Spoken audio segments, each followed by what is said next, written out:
Students, आज हम देखते हैं एल्गी में थैलस स्ट्रक्चर की रेंज क्या होती है, परास क्या होती है। क्योंकि एल्गी में जो वेजिटेटिव स्ट्रक्चर है एल्गी की, उसमें बहुत ज़्यादा डाइवर्सिटी पाई जाती है। इनका शरीर जो होता है वो बहुत छोटा, मतलब 1 माइक्रोन से भी कम से लेकर के और मैक्रोस्कोपिक होता है, बृहद आकार का होता है। तो इनकी बॉडी है वो टिपिकल एक यूनिसेलुलर भी हो सकती है, मतलब उनकी जो जितनी भी जैविक क्रियाएं हैं सारी एक ही कोशिका में भी संपन्न होती हैं, मतलब इनकी पूरी बॉडी एक ही सेल से मिलकर बनी होती है। या फिर ये बहुकोशिकीय जटिल भी हो सकते हैं।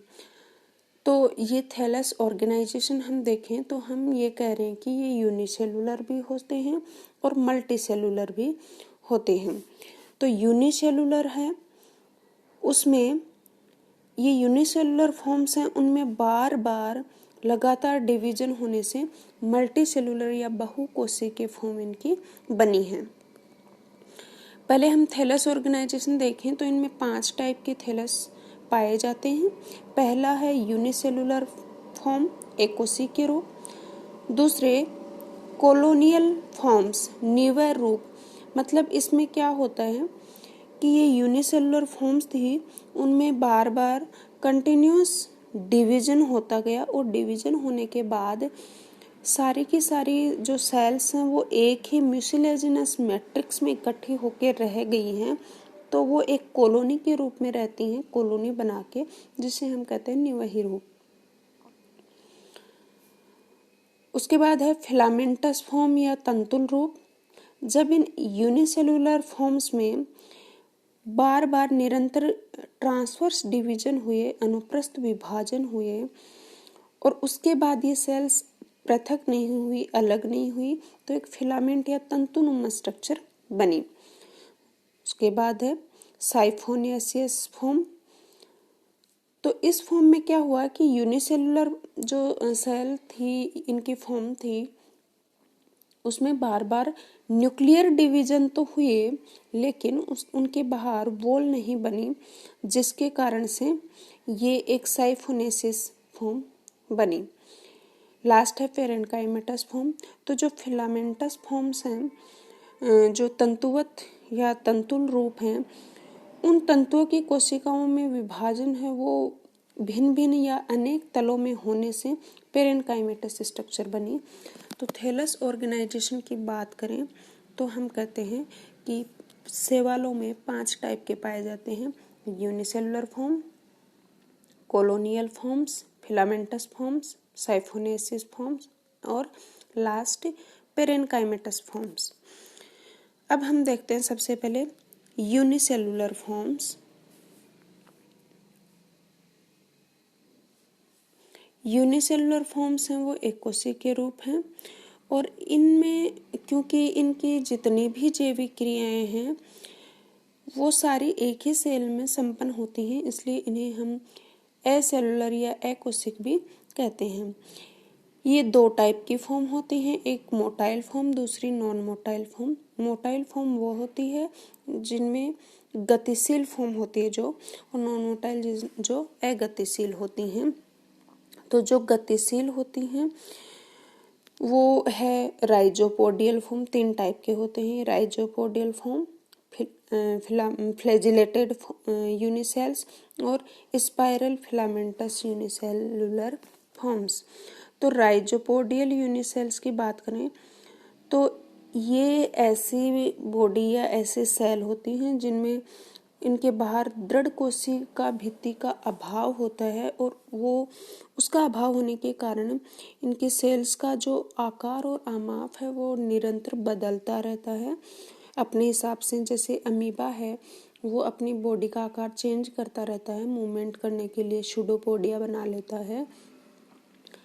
तो इसी तरीके से ये भी क्या करते हैं, इनके बाहर दृढ़ कोशिका भित्ति नहीं होने की वजह से ये अपना आकार और आमाप चेंज करते रहते हैं और इनमें प्रोटोप्लाज्मिक प्रोजेक्शंस, जीवद्रव्य बहिर्वेशन पाए जाते हैं, जिसकी वजह से ये अमीबॉइड मूवमेंट शो करते हैं, अमीबीय गति।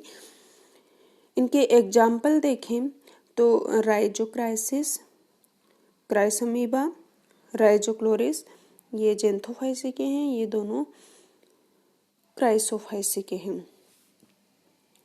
आगे हम जब इनका क्लासिफिकेशन पढ़ेंगे एल्गी का, तो वहाँ पे बहुत सारी क्लासेज में इनको डिवाइड किया, जैसे क्लोरोफाइसी, फियोफाइसी, रोडोफाइसी, बेसिलेरियोफाइसी, क्राइसोफाइसी, बहुत सारी क्लासेज हैं, तो वहाँ हम देखेंगे।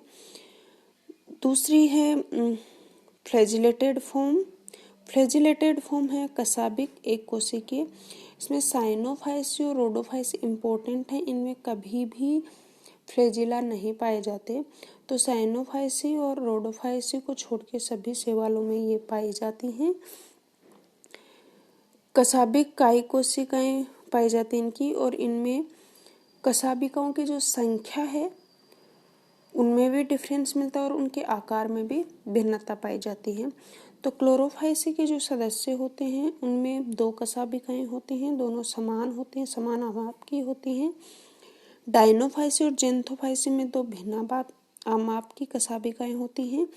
यूग्लिनोफाइसी के जो सदस्य हैं उनमें एक ही कसाबिका होती है, और वो भी इसके एंटीरियर जो पार्ट है अग्रभाग में निर्देशित कसाबिका होती है। क्लेमाइडोमोनास की बात करें तो उसमें एक सुनिश्चित एक भित्ति होती है और उसमें 2 कसाबिकाएं होती हैं, क्लोरोफाइसी का सदस्य है। ऐसे यूग्लिनोफाइसी के हम यूग्लिना की बात करें तो वो भित्ति रहित होता है, उसके बाहर भित्ति नहीं होती। ये प्लांट है फिर भी इसमें भित्ति नहीं है, लेकिन इसकी जगह क्या है, पेलिकल का आवरण पाया जाता है। फेकोटस की बात करें तो फेकोटस शैवाल में कोशिका भित्ति तो होती है, उसके चारों तरफ कैल्शियम पदार्थ का आवरण पाया जाता है। जैसे हम यहाँ स्ट्रक्चर देखेंगे, ये यूग्लिना की है, यूग्लिनोफाइसी का सदस्य है। इसमें ये एक ही कसाबिका है और इसके अग्र सिरे पे पाई जाती है। ये क्लेमाइडोमोनास है, इसमें 2 कसाबिकाएं हैं, दोनों समान आमाप की हैं, समान साइज की हैं, सेम साइज की। फेकोटस है, उसमें ये इसके सेल वॉल के बाहर कैल्शियमी पदार्थ का एक क्या पाया जाता है, आवरण। यूनिसेलुलर फॉर्म्स की मोटाइल फॉर्म्स का लास्ट पार्ट है स्पाइरल फिलामेंटस यूनिसेलुलर फॉर्म्स। तो ये कुछ एकोशिकीय शैवाल होते हैं, लेकिन ये सर्पिल अथवा कुंडलित कोइल्ड फॉर्म में पाए जाते हैं, तंतुनुमा होते हैं दिखने में।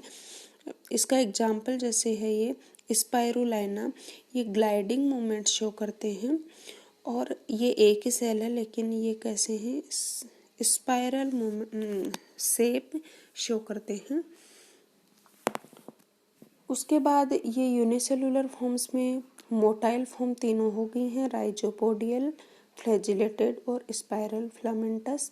लास्ट है नॉन मोटाइल। तो नॉन मोटाइल हैं उनमें ये भी यूनिसेलुलर हैं।